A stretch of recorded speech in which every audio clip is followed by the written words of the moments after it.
A igreja não foi resgatada pelo precioso sangue do Filho de Deus para ser uma comunidade política, econômica. A igreja não está no mundo para acumular bens. A igreja não está no mundo para ganhar dinheiro. A igreja não está no mundo para ser uma potência econômica. Não, lógico que não.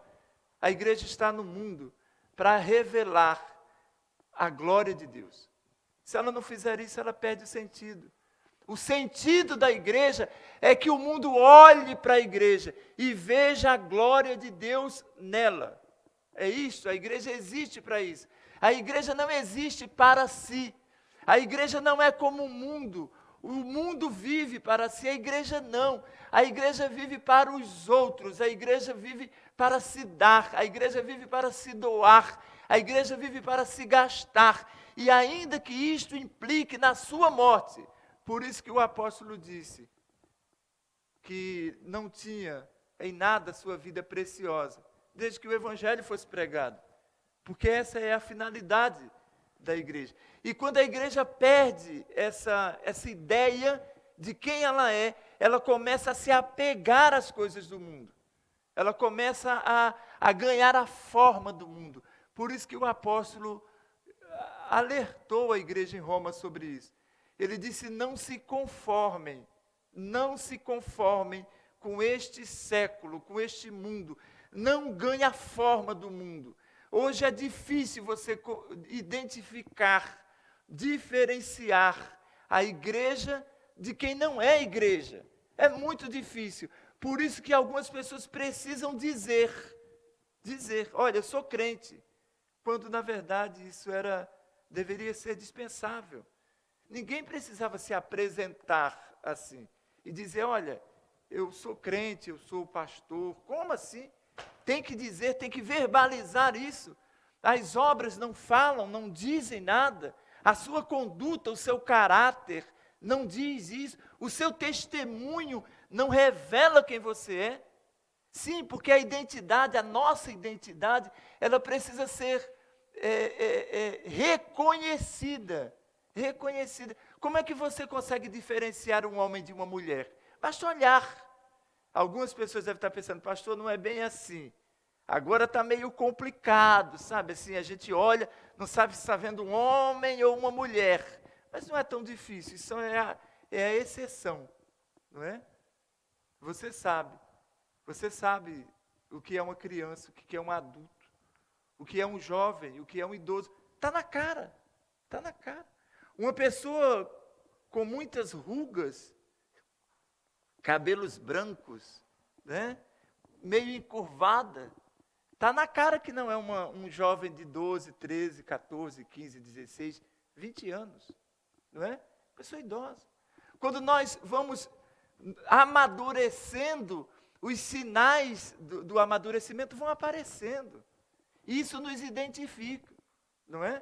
E há outros mecanismos de identificação. Você pega as impressões digitais, você consegue identificar civilmente uma pessoa. Né? Pela íris, você consegue identificar. Né? Pela arcada dentária. Cada um tem as suas próprias marcas, inconfundíveis. A igreja tem a sua identidade. E Jesus disse, vocês são sal, vocês são luz. Pedro, falando à igreja, lá na primeira epístola, ele disse assim, nós somos o sacerdócio real, nós somos uma nação santa, povo de propriedade exclusiva de Deus. Muitas pessoas se dizem igreja, mas ignoram que são povo de propriedade exclusiva de Deus. A igreja não pode e não deve de forma nenhuma, se vender, se entregar ao mundo, como infelizmente muitos estão fazendo, como pessoa, individualmente, e como instituição. Eu fico arrasado quando eu percebo que alguns líderes religiosos se vendem à mídia, se vendem à política. Eu fico inconformado quando eu vejo uma igreja, seja ela qual for, de que vertente for, se entregando a partidos políticos. A igreja não pode, não deve fazer isto, porque ela é exclusividade de Deus, povo de propriedade exclusiva de Deus. E nós precisamos resgatar estes valores da nossa identidade. Diante de um cenário deste, de pessoas desorientadas, de um mundo desnorteado, tonto, como o mundo está, Jesus senta, verso 1 do texto que lemos, e ele vendo essas multidões assim desorientadas, Jesus sobe ao monte, se assenta e aproxima-se dele os discípulos, para serem orientados por ele. E ele passa a ensiná-los.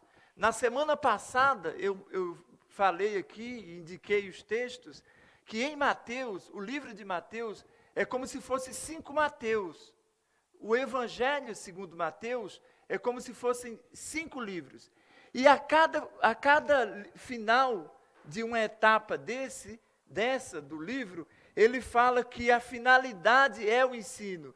Quando Jesus acabou de proferir estas palavras, isso vai aparecer 5 vezes aqui, ao final de cada perícope dessa.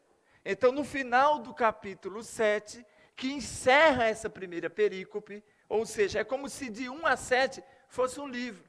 E aí ele diz assim, quando Jesus acabou de proferir estas palavras, estavam as multidões maravilhadas da sua doutrina, do seu ensino, da sua orientação.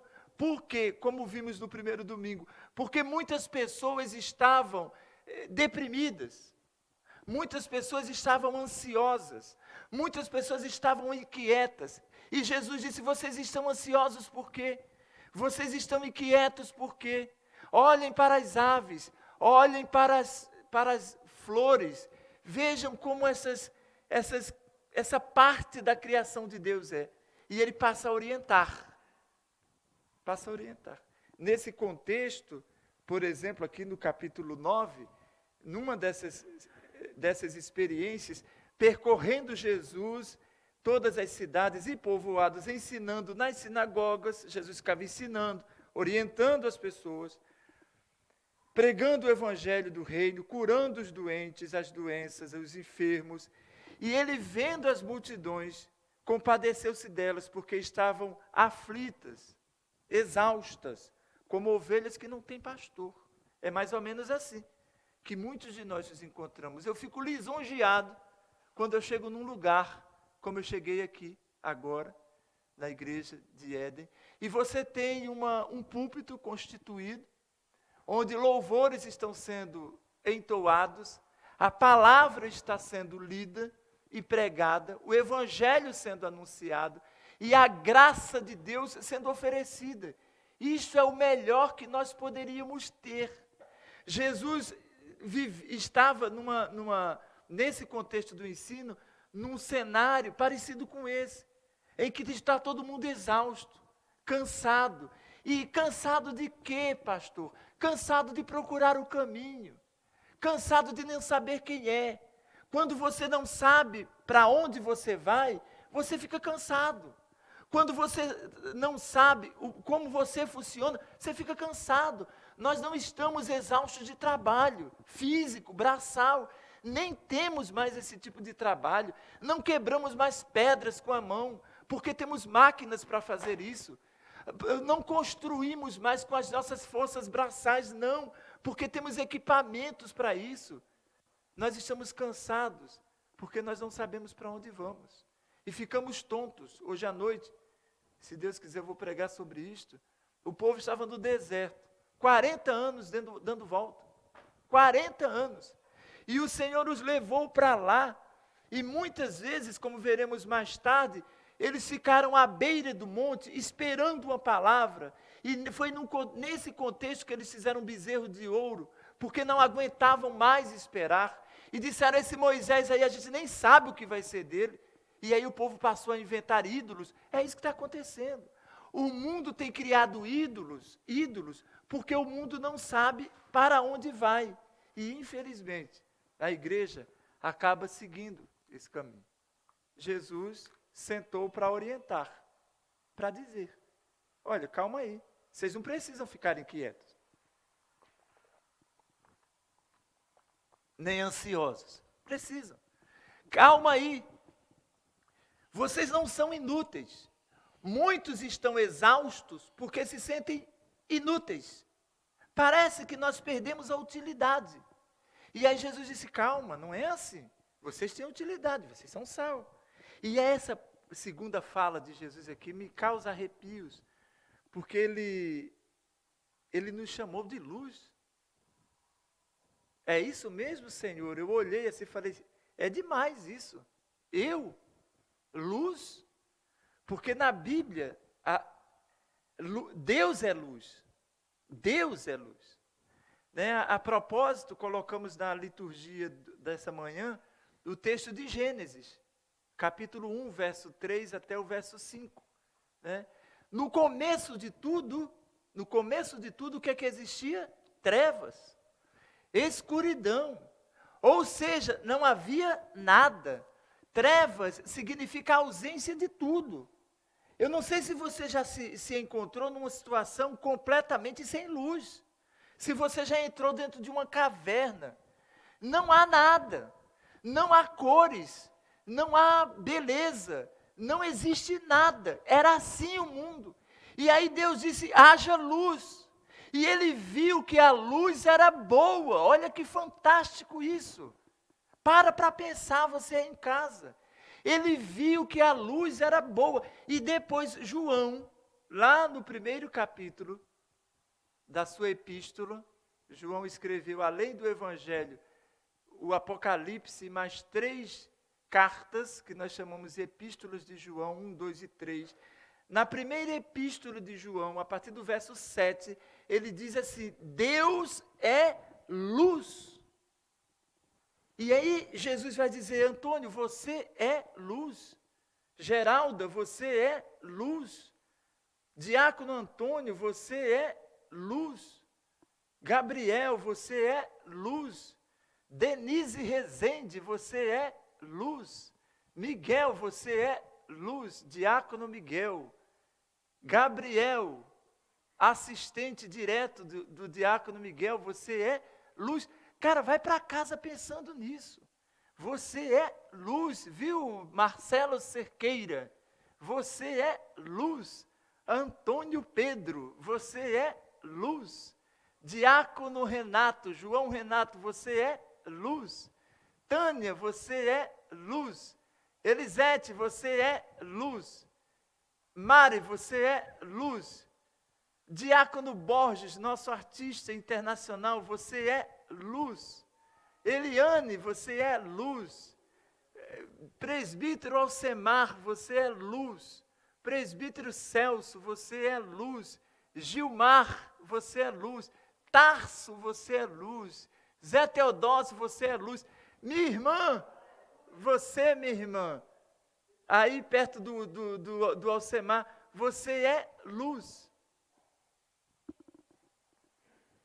Ele disse, João disse, Deus é luz. Mas veja, quando ele diz que Deus é luz, ele diz, se porém, olha que fantástico.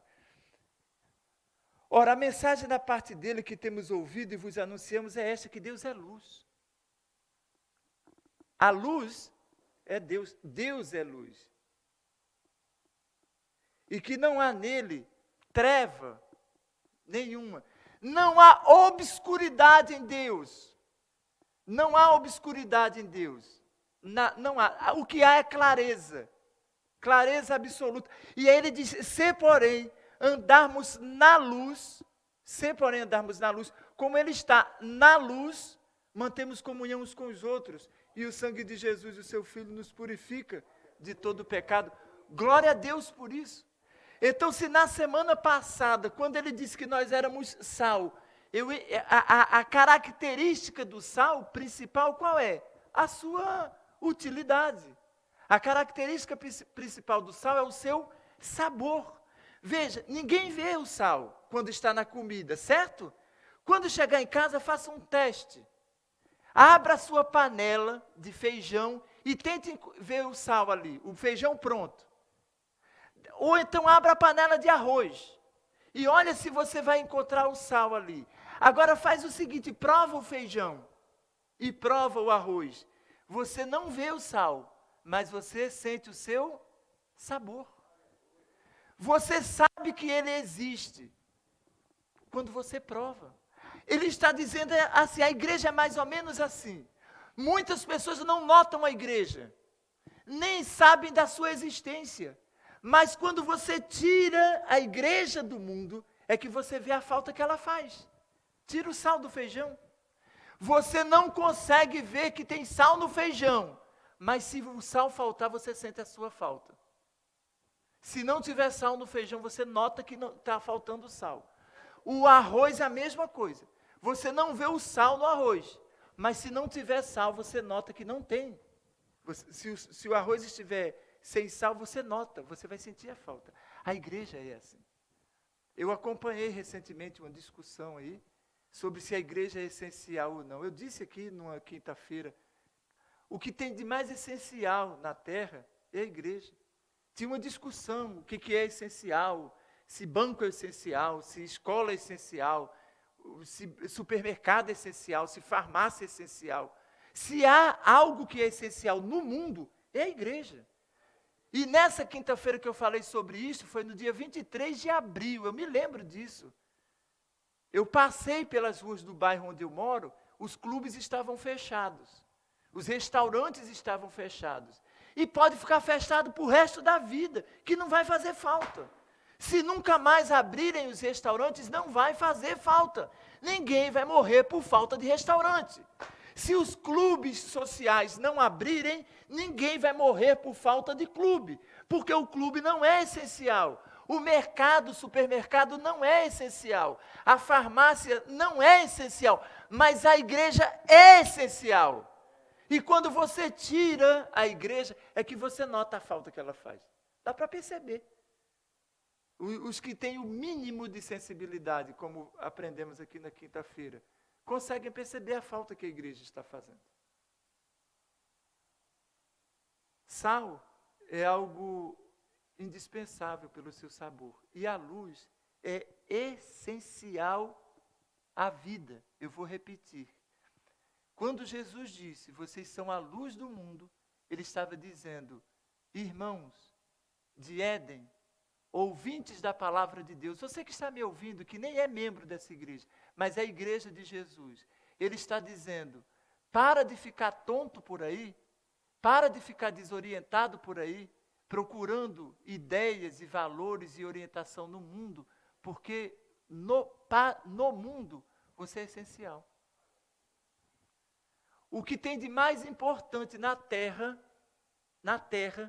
é o povo de Deus, é a igreja. No dia que ele quitar esse povo, usando a expressão em espanhol, ou então no dia que ele tirar, você vai ver, isso aqui vai virar um inferno. Tem gente que pensa que a terra é um inferno, é porque não tem ideia do que seja o inferno. No dia que faltar amor, no dia que faltar alegria, no dia que faltar fé, no dia que faltar o evangelho, no dia que faltar Jesus nessa terra, que você vai ver o que é um inferno. O inferno é a ausência de Deus, é a ausência de Jesus, que habita no meio do seu povo, como a gente vê em Apocalipse. Por isso que ele disse, nós somos a luz. Porque ele está dizendo, vocês são essencial. E aí a primeira lição que a gente aprende em relação a isto, é o que o texto mesmo diz, é só observar o que a palavra está dizendo. Ele faz uma distinção. Veja, a luz, ela é essencial para fazer essa diferenciação.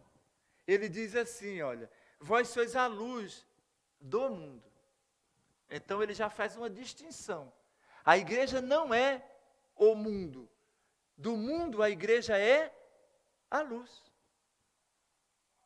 E aí você precisa atentar para uma coisa.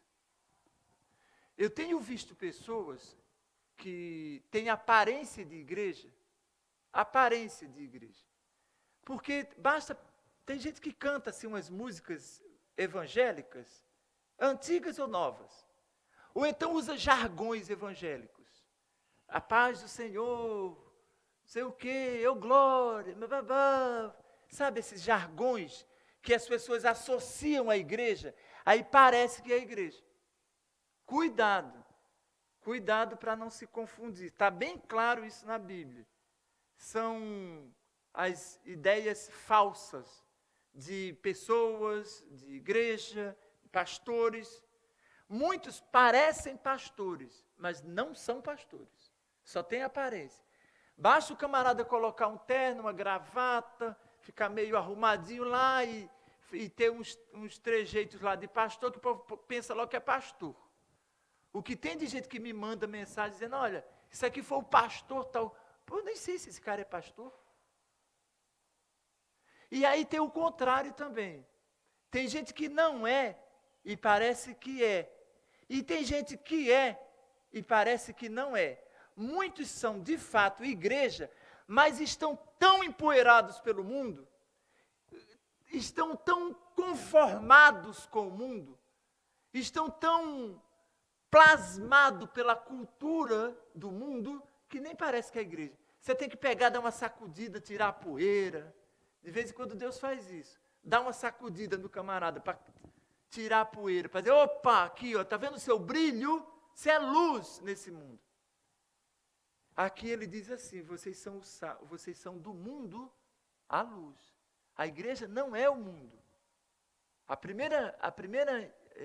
primeiro valor que se percebe na luz é fazer essa diferenciação entre o que é e o que não é. Sabe quando você está procurando uma coisa no escuro, você não acende uma luz? Ou então você pega uma lanterna, ou então você acende um fósforo ou uma vela, antigamente era um candeeiro, porque você queria diferenciar uma coisa da outra. E só a luz para tornar as coisas claras, assim, diferentes. Lógico que há muitos argumentos na Bíblia que fazem essa diferenciação.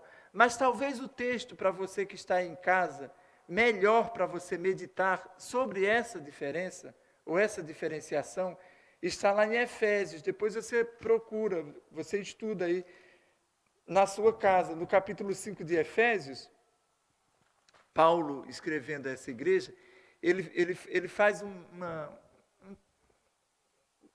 contraste entre trevas e luz, obras, fruto das trevas e o fruto da luz e as obras das trevas. Ele diz assim, olha, sabei, pois, isto, nenhum incontinente ou impuro ou avarento que é idólatra tem herança no reino de Cristo e de Deus. Ninguém vos engane com palavras vãs, porque por essas coisas vem a ira de Deus sobre os filhos da desobediência. Portanto, não sejais participantes com eles, pois outrora eras trevas, porém agora sois luz. Está vendo? Você é luz, está lá, Efésios capítulo 5, verso 8. Outrora trevas, lembra, no início era trevas, no início havia escuridão na terra, e Deus disse, haja luz. Outrora éramos trevas, verso 8 do capítulo 5 de Efésios. Mas agora sois luz no Senhor. Então, andem como filhos da luz. Fantástico isso. Você é luz. Ou seja, isto faz de mim e de você algo essencial para diferenciar. A igreja, o mundo são coisas absolutamente distintas. Distintas. Irmãos, assim, me perdoem assim, pela pessoalidade. E se você achar que eu estou sendo, sei lá o quê, mas eu não tenho nada a ver com esse mundo. Nada. Tenho nada a ver com esse mundo. Nada. Eu vivo no mundo completamente assim, como um peixe fora d'água. Como um peixe fora d'água. Eu não tenho nada a ver com esse mundo. E é interessante que isso me consola, aquela palavra que o Senhor disse, vocês não são do mundo, como também eu não sou. Então, assim, veja, o mundo O mundo é vaidoso, o mundo é soberbo, o mundo é invejoso, o mundo é glutão, o mundo é depravado, o mundo é imoral. Como aprendemos no domingo passado, o mundo está inclinado sempre para a morte. O mundo é egoísta, é ambicioso. O que eu tenho a ver com isso? Curto nada disso. Não vou sentir falta nenhuma do mundo, nenhuma. Desse mundo daqui, nenhuma. Eu não tenho pressa de ir para o céu. As pessoas às vezes até ficam falando, então se é assim, você devia pedir a Deus para morrer. Lembra que Paulo disse isso? Paulo disse, para mim morrer é um lucro. Foi isso que Paulo disse? Hoje eu entendo o que Paulo disse. Quando Paulo disse, para mim morrer é um lucro. Porque estar com Cristo é incomparavelmente melhor. E é difícil você encontrar essa presença de Jesus no mundo que nós estamos vivendo. É difícil, né? Muito difícil. E ele diz assim, quando ele diz, vocês andem como filho da luz. Verso 9, porque o fruto da luz consiste em toda bondade, que não tem no mundo. Em toda bondade, e justiça, e verdade. Isso é o fruto da luz. Então, em primeiro lugar, a luz, quando ele diz que nós somos luz, ele está dizendo, isto é essencial para fazer distinção. A igreja é uma coisa, o mundo é outra. Cuidado para você não se deixar levar pelo mundo. Cuidado para você não ser confundido com o mundo. Vós sois, disse Jesus, a luz do mundo. Aí ele continua e diz assim, essa luz, ela não se pode esconder. Veja, esse assim, a segunda característica da essencialidade da luz. A luz ela é essencial para revelar a diferença, mas a luz também é essencial para mostrar as coisas, para indicar. Quando nós vamos andando na rua de carro, dirigindo no trânsito, a luz do sinal indica. Se tiver verde, que você pode passar, e vermelho, que você tem que parar. A luz amarela diz assim, olha, atenção, a qualquer momento esse sinal vai fechar. Está vendo? Uma luz, por exemplo, quando nós estamos navegando em alto mar, nós somos guiados por faróis. Esses faróis que ficam, né, muitas praias, inclusive, levam o nome de Praia do Farol. Porque os navios que vêm de longe, eles são norteados por essa luz que vai dizendo, olha, está vendo essa luzinha aqui? Ela está indicando alguma coisa. Quando Jesus diz assim, vocês são luz, ele está dizendo, vocês não apenas diferenciam-se do mundo, mas vocês indicam, vocês revelam as coisas. A luz revela. Não sei se deve ter gente me ouvindo que tem menos de 30 anos. Muitos, né, com certeza. Antigamente as nossas fotos, Gabriel, eram reveladas num laboratório.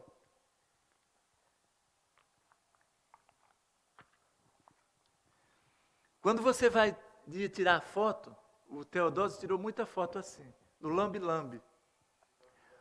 O cara, hoje nós falamos de flash, né? Tem um flash.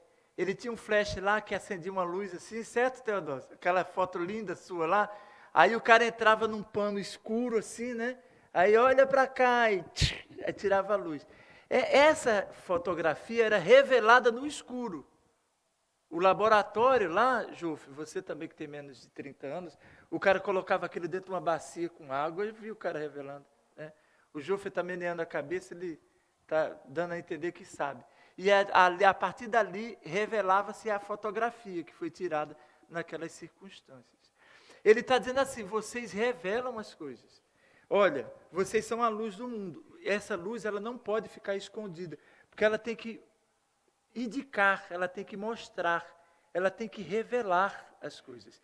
E se você a coloca num lugar escondido, como é que ela vai revelar? A luz é um instrumento de revelação. O que é que essa luz revela? Aqui ele vai dizer como isso acontece. Ele diz assim, esse processo se dá através das boas obras. Eu acho isso muito importante quando ele diz assim, ó, você não pode esconder a cidade edificada sobre um monte. Está querendo explicar o que é a luz, como ela funciona. Porque isso aqui é uma metáfora, né? Sempre lembrando que esse recurso de Jesus é metafórico. Né? Ele não está dizendo que você é essa lâmpadazinha aí da sua casa, não. Ele está usando uma metáfora para dizer como funciona. Então, como é que eu sou luz? Ele diz assim, olha, não, você também não acende uma candeia para colocá-la debaixo do alqueire, mas do velador. E aí ela vai alumiar a todos que se encontram na casa. Assim, está vendo? É um instrumento de comparação.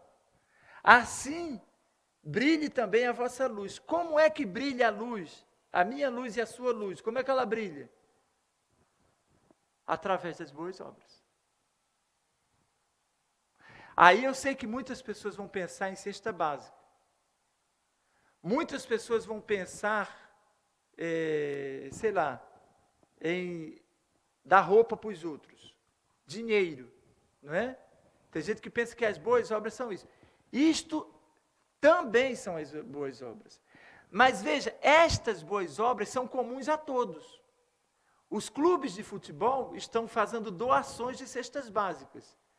Eu duvido que a igreja consiga dar 1/10 do que os clubes de futebol estão dando de cesta básica. Eu li essa semana que teve um clube que deu mais de 100 mil reais em cestas básicas. Nós não conseguimos isso. A igreja não tem essa popularidade. Os clubes estão doando álcool, máscaras, não é? Os clubes de futebol. Há instituições não religiosas que estão fazendo grandes obras boas, que são as obras comuns. Então, quando ele fala das boas obras da igreja, ele não está falando da obra comum, que é dever de todo ser humano fazer. Dividir, repartir o pão é dever de todos. Repartir a roupa, que é uma boa obra, dever de todos. Ajudar os necessitados é boa obra? Mas isso é dever de todos, isso é comum a todos. Aliás, aqui mesmo, um pouquinho à frente, nós vamos chegar lá mais à frente, Jesus disse assim, vocês ouviram o que foi dito? Amarás o teu próximo e odiarás o teu inimigo? Eu, porém, isso aqui está nas antíteses, né? A gente vai chegar nas antíteses de Jesus aqui. Ele diz, eu, porém, vos digo, amai os vossos inimigos e orai pelos que vos perseguem, para que vos torneis filhos do vosso Pai Celeste. Então, o filho da luz é o que realiza a boa obra, além dessa obra comum. O que nos faz filhos de Deus é fazer uma obra diferenciada. Dar a cesta básica, vestir o nu, visitar o doente, tudo isso, mas tem mais. Tem mais. O que vai permitir que as pessoas olhem para você e digam que você é luz, ou seja, que você é filho de Deus. Veja o que é que ele diz, o que é. Ele diz, para que vos torneis filhos do vosso Pai Celeste, porque Ele faz nascer o seu sol sobre maus e bons, e vi chuva sobre justos e injustos. Porque se amardes os que vos amam, isso é normal, todo mundo vai amar. Que recompensa você tem? Amar quem te ama? Não fazem os publicanos também o mesmo? Ou seja, ele está dizendo, todo mundo faz isso. Todo mundo dá cesta básica. Todo mundo veste o pobre. Todo mundo veste o nu. Todo mundo visita o doente. Todo mundo faz isso. Todo mundo faz isso. Independentemente da convicção religiosa. Independentemente. Estas boas obras transcendem esta realidade comum. Ele está falando então de quê, pastor? Em relação à igreja. A boa obra é a obra da fé. Essa é a boa obra. É você expressar fé num mundo incrédulo. Eu sempre digo aqui na igreja, desde que eu cheguei aqui, que eu soube da história da Valdete, né? Valdete é o membro mais antigo daqui dessa igreja, para quem não conhece. Ela tem mais de 80 anos. Eu digo isso aos meos amigos que são pastores. Eu falo, cara, a mulher vai para a igreja há 80 anos que ela frequenta a mesma igreja. A mesma igreja. Eu fico imaginando a sua conduta de fé, quantas pessoas foram salvas. Só em ficar olhando, poxa, desde 1945 que eu vejo essa mulher indo para aquela igreja. Isso é uma obra boa. Isso é luz no mundo de trevas. No mundo de inconstância de fé, que a pessoa só tem fé numa situação de tranquilidade. Eu fico imaginando o que ela enfrentou em 80 anos e está celebrando a fé. Tem gente que fica com raiva do pastor, com raiva do presbítero, com raiva do diácono, com raiva da irmã, com raiva do calor, com raiva do frio, com raiva de Bolsonaro, com raiva de Witzel, com raiva de Crivella, com raiva de Dr. João, e aí desconta na igreja. Ah, não vou para a igreja não. A boa obra nesse mundo é você demonstrar fé. Hebreus 11:6. Sem esta fé é impossível agradar a Deus. Você pode vender todos os seus bens e doar em cesta básica. Todos os seus bens, isso não faz de você luz. Mas se você demonstrar fé nesse Deus todo-poderoso, Criador do céu e da terra, você está fazendo a melhor obra que um ser humano pode fazer na terra. Glória a Deus por isso. É isso que Jesus está dizendo, para que os homens vejam essa boa obra de fé e glorifiquem a Deus que está no céu. A obra do amor. Foi o próprio Jesus que disse isso no Evangelho de João 13:35. Ele disse, olha, o mundo vai saber que vocês são meus discípulos quando vocês vos amar uns aos outros. Vos amardes uns aos outros. Quando vos amardes uns aos outros, o mundo fala, opa, é discípulo de Jesus. Por quê? Porque o mundo se odeia. Mas o discípulo de Jesus ama um ao outro. A obra do amor é a boa obra que o mundo precisa. E sabe quem é que foi capacitado para amar? A igreja. A obra da pregação do Evangelho, Paulo escrevendo à igreja em Roma, ele diz, como crerão se não há quem pregue? Como crerão se não há quem pregue? A boa obra que se espera ver da igreja é uma obra que seja diferente da obra comum.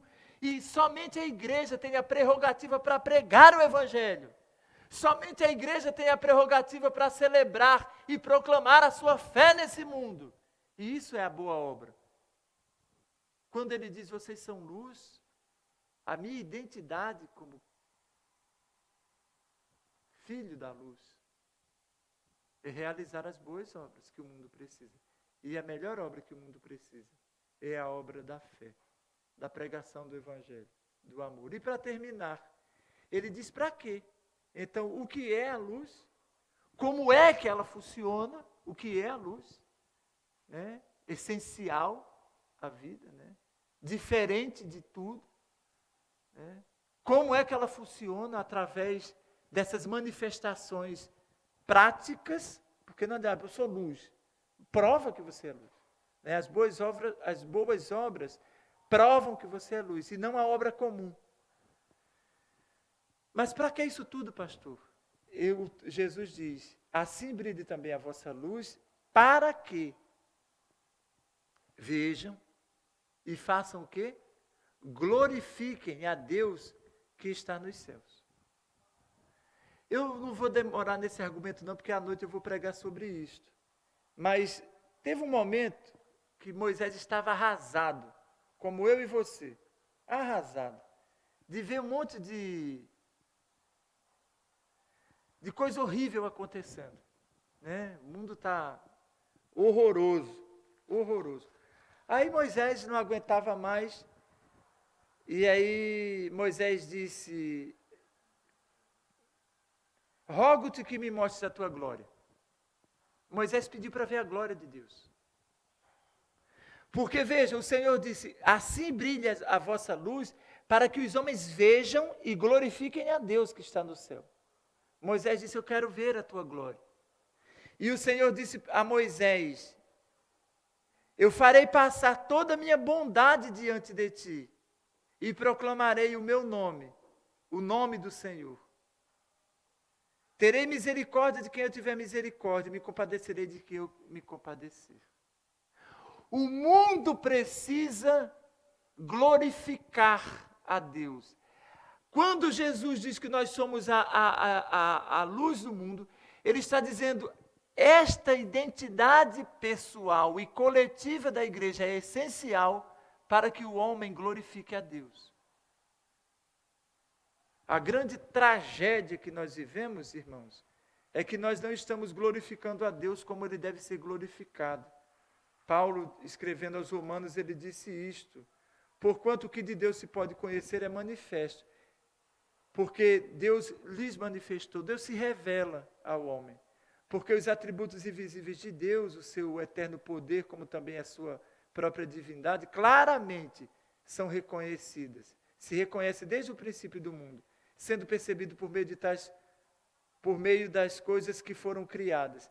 Tais homens são, por isso, indesculpáveis, porquanto, tendo conhecimento de Deus, não o glorificaram como Deus, nem lhes deram graças, antes se tornaram nulos em seus próprios raciocínios, obscurecendo-lhes o coração insensato. Nós fomos feitos, essa é a primeira pergunta do nosso catecismo, para a glória de Deus. E o mundo só o glorificará ao perceber a sua glória. Como isso é visto? De várias maneiras. Uma delas, talvez a mais efetiva, é através daqueles que ele pôs nele o seu Espírito. O Senhor colocou o seu Espírito em você, em mim, na igreja, para que o mundo veja toda a sua bondade em nós, toda a sua bondade em nós, e não elogia você, e nem elogia a igreja, mas glorifique ao Pai que está nos céus. É isso. Quando ele diz você é luz, ele está dizendo você deve realizar essas boas obras para que o mundo veja como Deus é bom. Como Deus é bom. Eu tenho, irmãos, andado pela nossa cidade. Quando eu faço minhas caminhadas, eu vejo as pessoas jogadas nas ruas. Muitas pessoas. E eu sempre peço a Deus, quando eu passo por essas pessoas, que de alguma forma Ele permita que essas pessoas vejam toda a sua bondade. Que elas vejam o seu amor, a sua benignidade. Que vejam a sua misericórdia, como Moisés disse, eu quero ver a tua glória. E o Senhor disse, sim, eu vou fazer passar diante de você toda a minha bondade. Eu vou ser misericordioso. A bondade de Deus é a sua misericórdia. Nós aprendemos num culto aqui à noite, num domingo, há 15 dias. Deus é bom. E a bondade dele se expressa através da sua misericórdia. Deus é bom. A sua bondade se expressa através do seu amor, da sua graça. Deus é bom.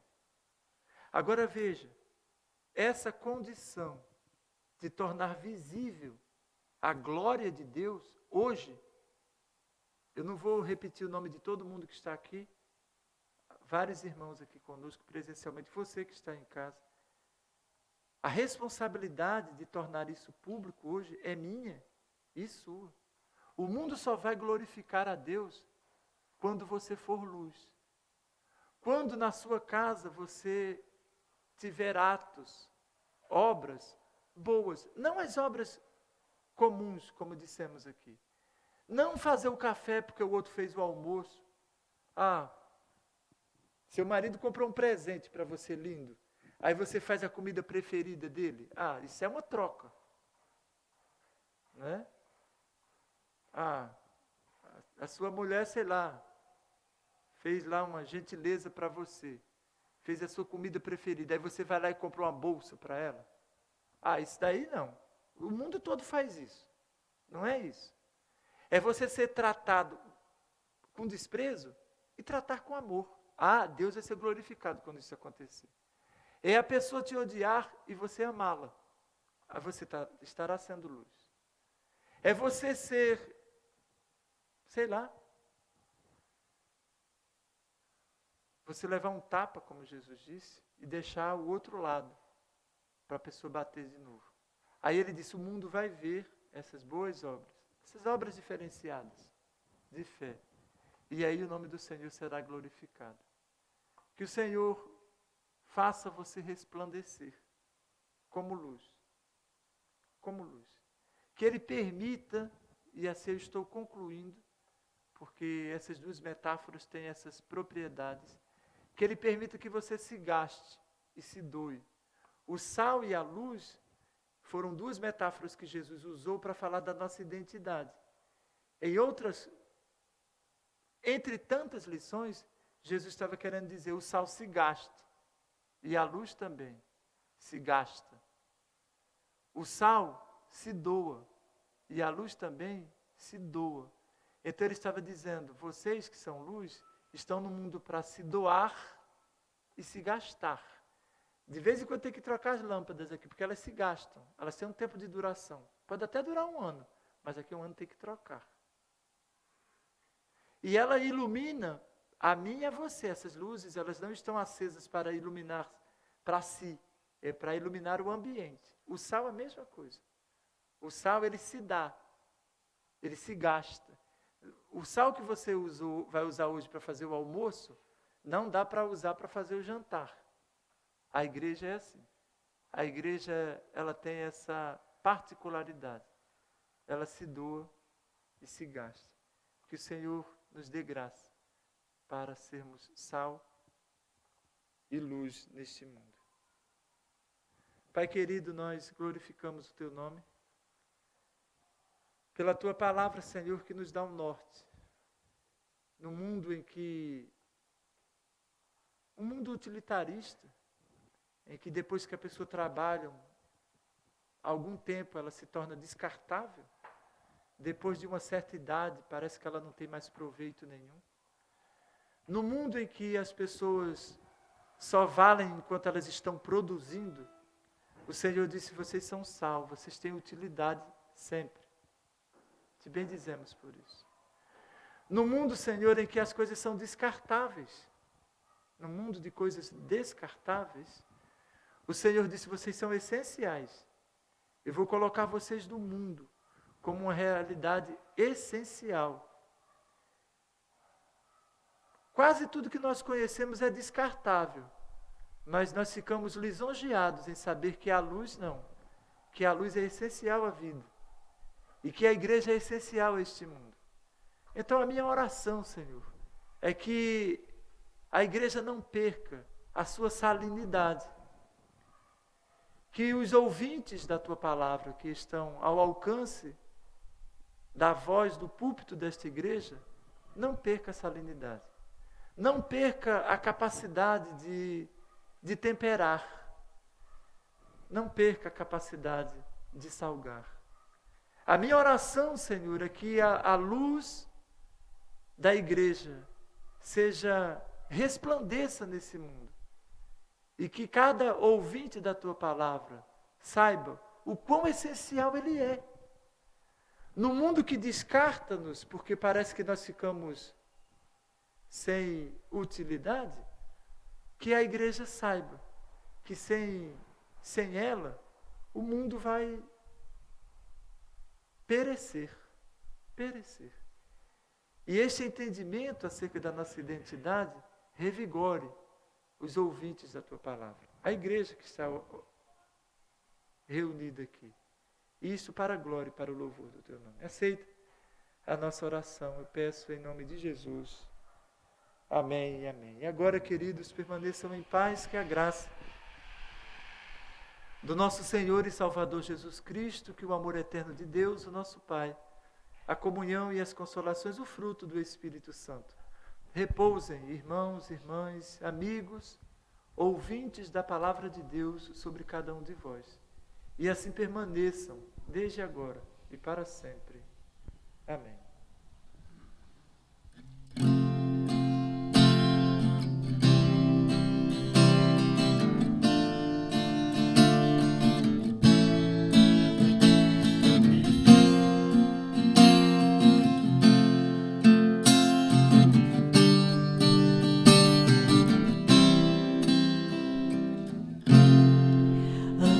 Senhor, meu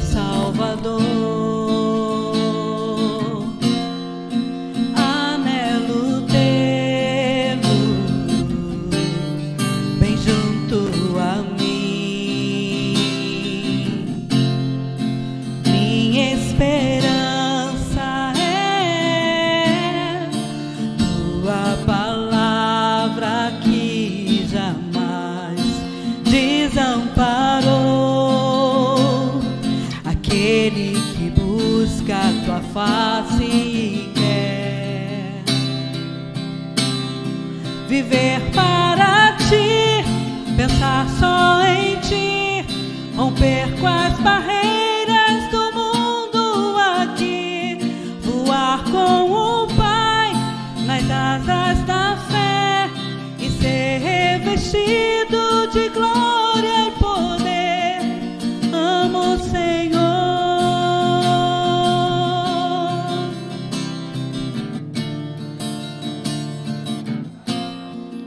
amo o Senhor, meu Salvador, anelo tê-lo bem junto a mim. Minha esperança é tua palavra que jamais desamparou aquele que busca a tua face e quer viver para ti, pensar só em ti, romper com as barreiras